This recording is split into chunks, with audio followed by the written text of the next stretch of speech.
Hello friends. मेरा नाम doctor ज्ञान प्रकाश दायमा। मैं government Shakambhar PG college Sambhar lake district Jaipur Rajasthan में बॉटनी का एसोसिएट प्रोफेसर हूँ। आज मैं अपना व्याख्यान Bentham and hookers system of classification पर प्रस्तुत करने जा रहा हूँ। Bentham and hookers system of classification. Bentham एवं हुकर दो अंग्रेज पादप वर्गीकरणवेत्ता यानी टैक्सोनॉमिस्ट हुए। जॉर्ज बेंथम तथा सर जोसेफ डॉल्टन हुकर ने अनेक वर्गीकरण से संबंधित खोजें इंग्लैंड के क्यू रॉयल बॉटनिकल गार्डन में की और अपने पिता सर डब्ल्यू जे हुकर की मृत्यु के पश्चात सर डॉल्टन हुकर इस गार्डन के डायरेक्टर रहे। बेंथम एवं हुकर के जेनेरा प्लानेटेरम का प्रकाशन 3 खंडों में हुआ। प्रथम खंड 1862 में तथा तीसरा खंड 1883 में प्रकाशित हुआ। इस वर्गीकरण में 200 फैमिलीज, 7569 जेनेरा और 97,205 जातियों को सम्मिलित किया गया। यद्यपि बेंथम एवं हुकर की वर्गीकरण पद्धति डी कंडेलो की वर्गीकरण पद्धति पर आधारित थी, परंतु यह डी कंडोली की पद्धति से अधिक विकसित थी। यह पादप जातियों की स्थिरता यानी कॉन्स्टेंसी ऑफ स्पीसीज तथा आकारिकी संबंधों पर आधारित है। बेंथम तथा हुकर पद्धति को नेचुरल सिस्टम ऑफ क्लासिफिकेशन माना जाता है। इसकी वर्गीकरण पद्धति कॉमनवेल्थ कंट्रीज में प्रयोग की जाती है, यानी राष्ट्रमंडल देशों में प्रयोग की जाती है। इन वैज्ञानिकों ने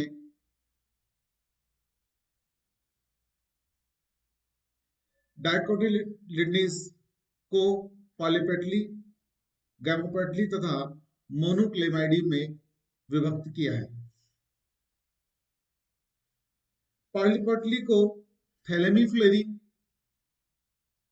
डिस्कीफ्लोरी तथा कैल्सीफ्लोरी में विभक्त किया है। गैमोपेटली को इन्फीरी, हिट्रोमेरी तथा बाइकार्पेलिटी में विभक्त किया है। मोनोक्लेमाइडी के अंतर्गत 8 सीरीज आती हैं।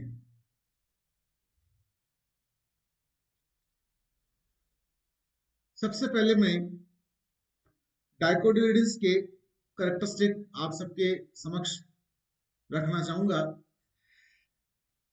द्विबीजपत्री पादपों, ये जो आप क्लासिफिकेशन देख रहे हैं, इसमें बेंथम और हुकर ने प्लांट किंगडम को नॉन फ्लोरिंग प्लांट्स और फ्लोरिंग प्लांट्स, नॉन फ्लोरिंग का मतलब क्रिप्टोगेमिया और फ्लोरिंग प्लांट्स मतलब फेनोरगेमिया के अंतर्गत इनको क्लासिफाई किया गया है। क्रिप्टोगेमिया का फिलहाल हम यहाँ डिस्कशन नहीं करेंगे और फेनोरगेमिया यानी जो फ्लोरिंग प्लांट्स है, इसको फर्दर जो है बेंथम और हुकर ने 3 क्लासेस में विभक्त किया है: डाइकोटिलिडनी, जिम्नोस्पर्मी और मोनोकोटिलिडनी। जो डाइकोटिलिडनी है, इनमें 2 बीजपत्र होते हैं और संवहन पुल इनके ओपन होते हैं, रिंग में व्यवस्थित होते हैं और इनकी लीफ में जो है जालिकावत शिरा विन्यास पाए जाते हैं। पुष्प इनके जो है वो टेट्रामेरस और पेंटामेरस होते हैं। डाइकोटिलिडनी को पॉलीपेटली, गैमोपेटली और मोनोक्लेमाइडी में विभक्त किया गया है। पॉलीपेटली में बाह्य दलपुंज और दलपुंज दोनों सुस्पष्ट होते हैं और जो दलपुंज होते हैं वो इनके पृथक दली होते हैं। पॉलीपेटली के अंतर्गत सीरीज थैलेमीफ्लोरी, डिस्कीफ्लोरी और कैलिसीफ्लोरी आती है।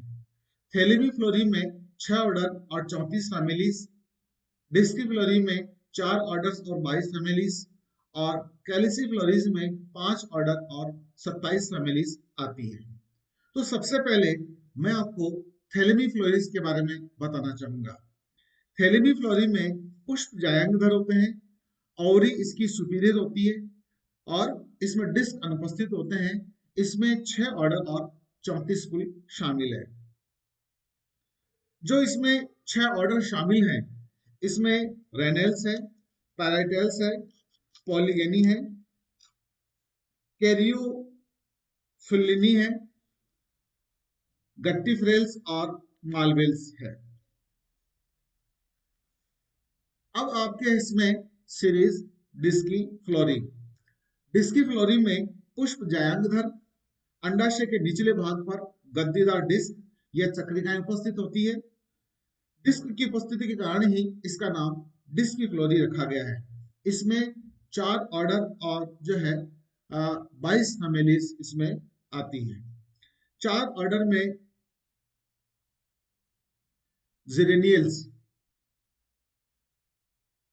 ओलेकेलिस, सिलेस्ट्रेलिस और सेपेंडेलिस इसमें आते हैं। अब मैं कैलिसिफ्लोरी के बारे में बताना चाहूंगा।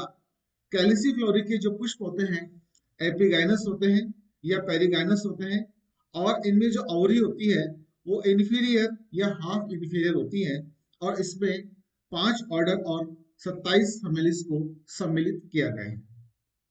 5 ऑर्डर्स में ऑर्डर रेनल्स या सॉरी ऑर्डर्स ऑर्डर रोजेलिस, ब्रेटेलिस, पैसिफ्लोरेलिस, ऑर्डर फाइकोडेलिस और ऑर्डर अम्बिलिलिस, इसके अंतर्गत इनको सम्मिलित किया गया है। और अब मैं जो सब क्लास गैमोपेटली है इसके ऊपर बताना चाहूंगा। गैमोपेटली के कैरेक्टरिस्टिक गाइनोशियम, एपोकार्पस या सिमकार्पस होता है। पेरियंथ 2 वर्ग में उपस्थित विन्यासित होता है। दलपुंज के दल संयुक्त होते हैं, फ्यूज्ड होते हैं, और इसमें जो स्टेमन्स होते हैं वो दललग्न होते हैं। इसमें 3 सीरीज हैं, इन्फीरी, हिट्रोमेरी और बाइकार्पिलेटी। इन्फीरी में पुष्प जायांगोपरिक, अंडाशय अधोवर्ती, पुंकेसरों की संख्या प्राय दलों के बराबर होती है। इसमें 3 ऑर्डर और 9 फैमिलीज को सम्मिलित किया गया है। जो 3 ऑर्डर हैं, ऑर्डर रूबियलिस, ऑर्डर एस्टेरेलिस और ऑर्डर कैंपेनेलिस इसके अंतर्गत आते हैं। अब मैं सीरीज हिट्रोमेरी के बारे में बताना चाहूंगा। इसमें 3 ऑर्डर और 12 फैमिलीज को सम्मिलित किया गया है। हिट्रोमेरी के जो पुष्प होते हैं जायांगधर होते हैं। अंडाशय इसका सुपीरियर, अंडक सदैव 2 या अधिक पुंकेसर दलों के बराबर या दुगने होते हैं। इसमें जो 3 ऑर्डर हैं वो है इरिकेलिस, ऑर्डर प्राइमुलेलिस और इबिनेलिस इसके अंतर्गत आते हैं। अब मैं गैमोपेटली की जो तीसरी सीरीज है बाइकार्पिलेटी, इसमें जो है 4 ऑर्डर और 23 फैमिलीज को रखा गया है। बाइकार्पिलेटी के लक्षण: पुष्प जायांगधर, पुंकेसर दलों के बराबर या कम, अंडक प्राय 2 होते हैं। ऑर्डर इसमें जेंसियनेलिस, पॉलीमोनियलिस, पर्सोनेलिस और लेमियलिस इसके अंतर्गत 4 ऑर्डर इसमें आते हैं। अब मैं तीसरी सब क्लास मोनोक्लेमाइडी के बारे में आपको बताना चाहूंगा। मोनोक्लेमाइडी या इसको हम इनकम्प्लीट भी कहते हैं। इसमें स्पष्ट बाह्य दलपुंज व दलपुंज अनुपस्थित, लेकिन इसके स्थान पर अविभेदित परिदलपुंज उपस्थित, जो प्राय सेपलेट होते हैं, और इसमें 8 श्रेणियां तथा 36 कुल सम्मिलित हैं। 8 श्रेणियों में इसमें कैम्ब्रियाई, दूसरी है इसमें मल्टी ऑविलेटरी एक्वेटिसी, तीसरा मल्टी ऑविलेटरी टेरेस्ट्रीज, चौथी है माइक्रो एम्ब्रियाई, पांचवी डेफनेलिस, छठी एक्लेमाइडोस्पोरी, सातवीं यूनिसेक्सुअलिस और आठवीं है इसमें ऑर्डनिस एनोमेली। तो इस प्रकार से इसके अंदर जो है ये 8 सीरीज इसमें आती है। अब मैं सबसे पहले आपको सीरीज कर्व एम्ब्रियाई के बारे में बताना चाहूंगा। इसमें स्थलीय पादप आते हैं,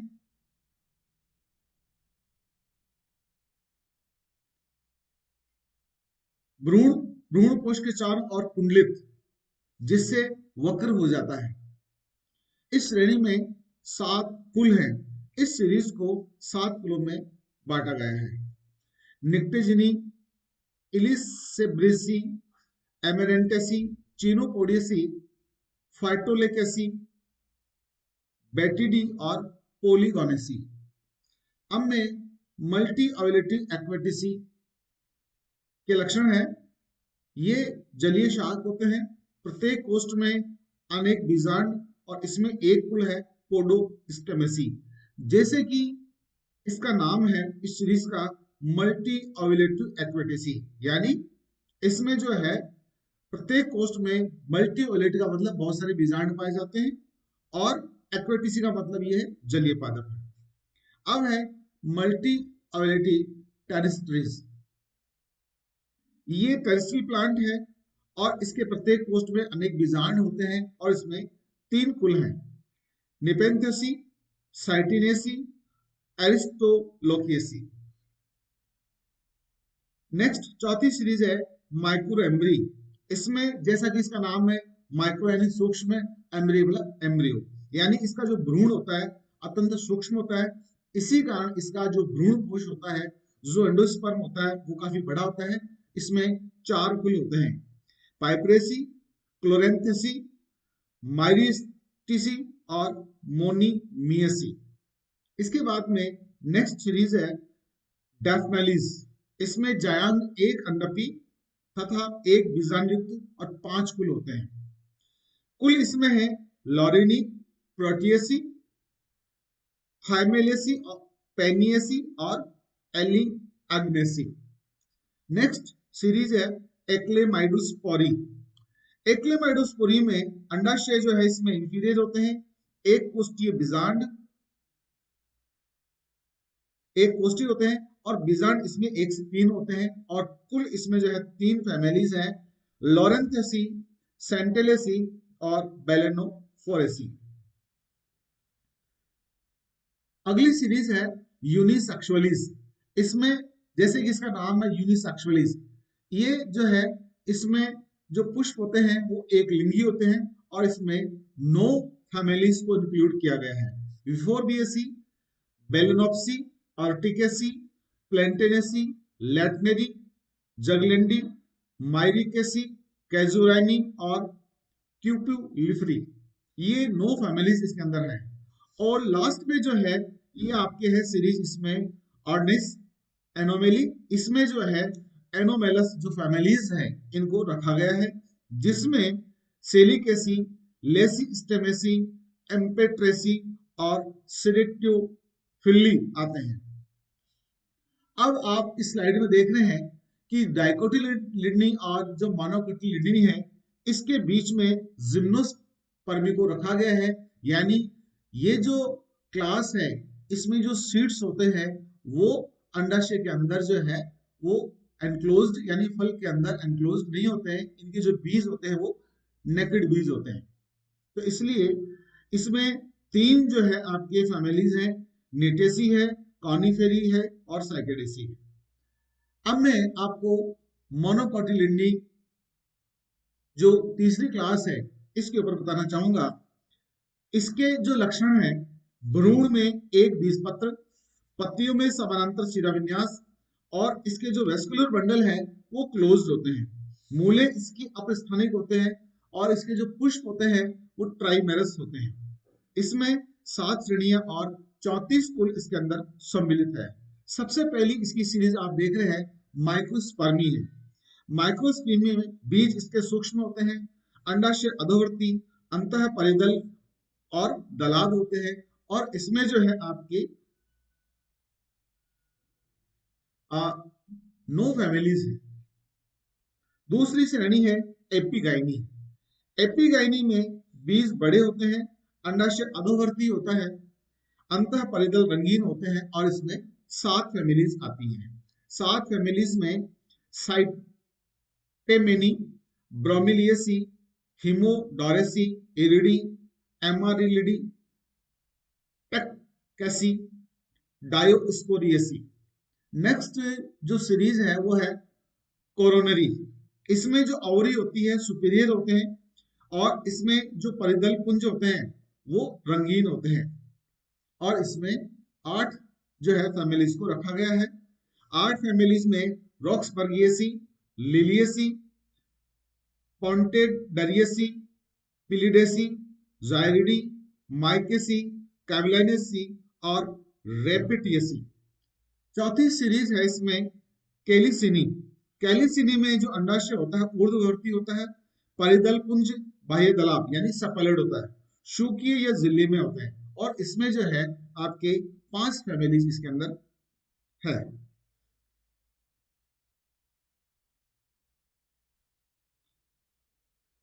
न्यूडीफ्लोरी नेक्स्ट सीरीज है। इसमें अंडाशय ऊर्ध्ववर्ती होता है, परिदल पुंज इसमें अनुपस्थित होता है, और इसमें आपके जो है 5 इसके अंदर जो है फैमिलीज इसमें है पेंडेनी, साइक्लेंथेसी, टाइफसी, इरोइडी और लेमनेसी। इसके बाद नेक्स्ट सीरीज है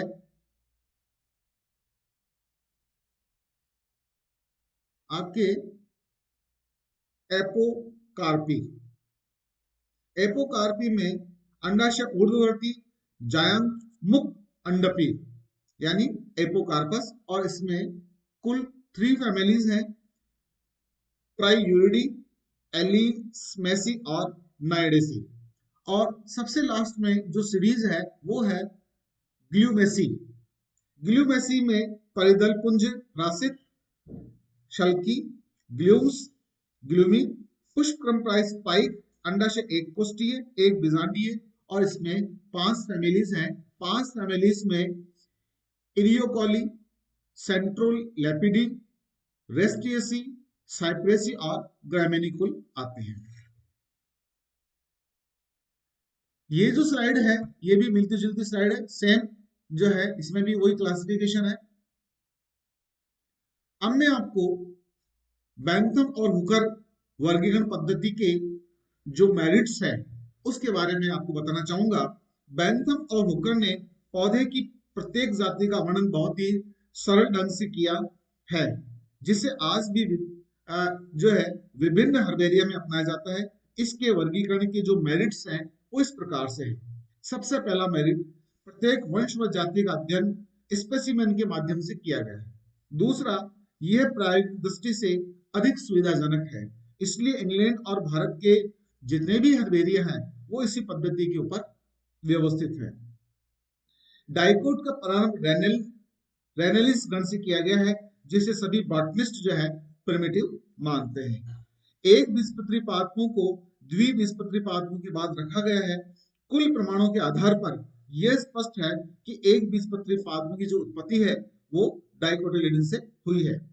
प्रत्येक वंश को सब जेनेरा व सेक्शंस में विभाजित किया गया है, जिसका सही नामकरण करने के पश्चात उपयुक्त स्थान पे रखा गया है।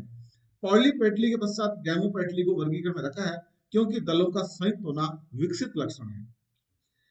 डी कैंडोले ने पॉलीपेटली के अंतर्गत थैलेमी फ्लोरी तथा कैलिसिल फ्लोरी को रखा था, लेकिन बैंथम और हुकर ने एक नई श्रेणी डिस्की फ्लोरी को सम्मिलित किया, जिसमें लगभग जो है 38 कुल को इसमें रखा गया है।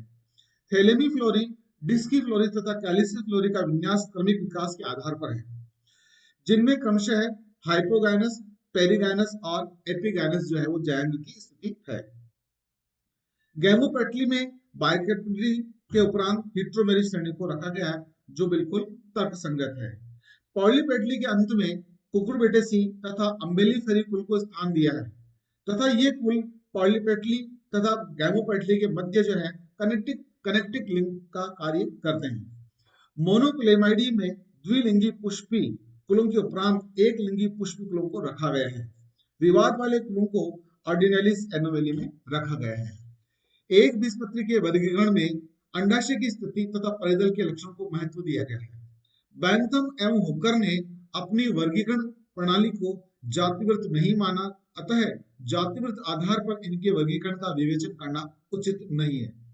अब मैं आपको बैंथम और हुकर के जो ड्रॉबैक्स हैं, जो डीमेरिट्स है इस क्लासिफिकेशन के, उनके बारे में आपका ध्यान आकर्षित करना चाहूंगा। विभिन्न बॉटनिस्ट की आलोचना के आधार पर इस पद्धति में निम्नलिखित दोष है। जिम्नोस्पर्म को डाइकोट और मोनोकोट कोट के बीच में रखना जो है पूर्णतया असंगत है, क्योंकि मोनोकोट और डाइकोट दोनों एंजियोस्पर्म में आते हैं और जिम्नोस्पर्म बिल्कुल अलग वर्ग है। पौधों को एक कृत्रिम लक्षण के आधार पर बड़े वर्गों में वर्गीकृत किया है, जिसके कारण से समान कुल जो है एक दूसरे से बहुत दूर दूर हो गए हैं। संपूर्ण मोनोक्लेमाइड वर्ग सुपरिभाषित नहीं है, क्योंकि इसके कुल पॉलीपेटली के कुलों से निकट के सह संबंध दर्शाते हैं। द्विबीजपत्री में यूफोर्बिएसी कुल को मोनोक्लेडी में रखा गया है, जबकि यह मालवेसी कुल से सह संबंध दर्शाता है। कंपोजिटी एक विकसित कुल है, जिसे गैमोपेटली के इन्फेरी में रखना उचित नहीं है।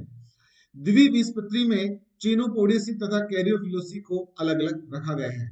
ऑर्किडेसी तथा साइटिमेनी को एक बीजपत्री पादपों को सबसे प्रिमिटिव कुल मानना असंगत है। लिलीसी को केवल अंडाशयों के लक्षणों के आधार पर आइरिडेसी और एमेरिलिडेसी से अलग कर दिया गया है। अधोवर्ती अंडाशय के आधार पर हाइड्रोकैरिटेसी को जलीय गण अभ्रूणपोषी बीजों के साथ रखना चाहिए। जंकेसी जो पामी से सह संबंध दर्शाती है, उसे लिलीसी के समीप रखा गया है। विभिन्न रैंक्स के टैक्सा के लिए अलग अलग शब्दावली का प्रयोग असंगत है। Thank you. जय हिंद, जय भारत।